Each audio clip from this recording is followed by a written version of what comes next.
I'm going to briefly talk about being observant in relationships. Let's say that you've been out of circulation for a while and you meet someone and you actually hit it off and things progress for a while. You spent a lot of time together, you have a lot in common, and then finally it's time to, take things to another level and you decide you're going to go back to his place or go back to her place and you're going to spend the night because you're taking it to the level of physical intimacy. Okay. But the thing is, during that time, you're so caught up in the fact that, okay, they're so great and so wonderful, you're not paying attention to the small things. Let me give you a scenario. And fellas, you can tell me whether or not you agree with me on this one. Let's say you met this young lady. She's beautiful. She's hardworking. She has a spiritual connection with her higher power. She's a great mother if she's a mother. She's, just all around, she likes the things you like, and she's feels the way you feel about certain things in the world and the environment. You like the same taste in music. You just enjoy each other all the time. You're wildly attracted to each other, and everything is just absolutely wonderful. And then finally, you go over to her place for the first time. This is the night. This is it. You got flowers in your hand if you got flowers. You got candy if you got candy, or you got a bottle of wine if you got a bottle of wine. But you're ready. You got your toothbrush in your back pocket. Okay? She comes to the door and she's looking like a model. I mean, she's just super gorgeous. You could sop her up with a biscuit. But then when she opens up the door to her home, you have to use a shovel just to make it over to the sofa to sit down. There's so much clutter and mess all over the place. The dinner that she said she was going to provide for you, she didn't say she was going to make it, did she? No, that came from Chung Lee's down the street because she can't cook.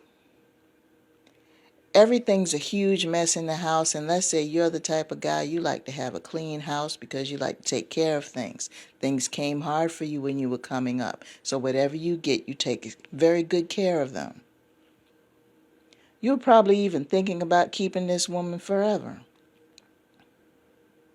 Well, if you're the type of person where you feel you need to have a woman who knows how to cook and clean, knows how to tend house on, and on a basic level like that, and you feel it's a deal breaker if you OCD about being clean, which, I don't think anything's wrong with that. Your preference is your preference. You have to decide right then and there in your mind, okay, I'm going to be the one responsible for keeping the house clean and doing all the cooking, in addition to you doing your job and bringing home the money. You got to think about these things. Ladies, let's say that you go to his place and you're sitting on the sofa, you're watching TV, it's after dinner, or you're sitting in front of the fireplace, you're probably playing a game together or something, just enjoying some music or whatever the case may be. All of a sudden, you hear a key and a woman walks in the door. Come to find out his ex has a key to the house. What? Oh, yeah, but we're cool. Everything's fine. We get along. We're close like this. Are you the type of woman that's okay with that? I'm not saying if it's right or wrong, because everybody's different. Are you okay with having a relationship with this man who is that close to his ex? Are you okay with the possibility in the future of living with this man and their ex has personal access to your home? Are you okay with that? Is he that way with all of his exes? Does he have a lot of people coming in and out of his house? It might not be exes. It could be relatives. Doing popcorn calls. Are you the type of person that doesn't mind people coming in and out the house all the time? Or would you prefer somebody contact you ahead of time to let you know they're coming? You got to think about how you would feel if you were living in that scenario if you're really serious about that person. Is it a deal breaker? Is it something that you can work out? You might not have to turn tail and run. Maybe it's something that you could work out. But the thing is, when these things occur, don't get out of sorts. Just think rationally.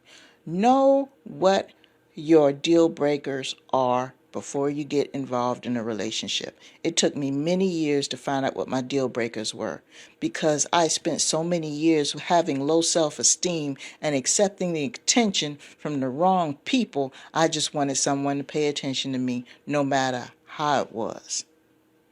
And that's a bad way to go. So it took me many, many years to find out who I was and what my deal breakers were.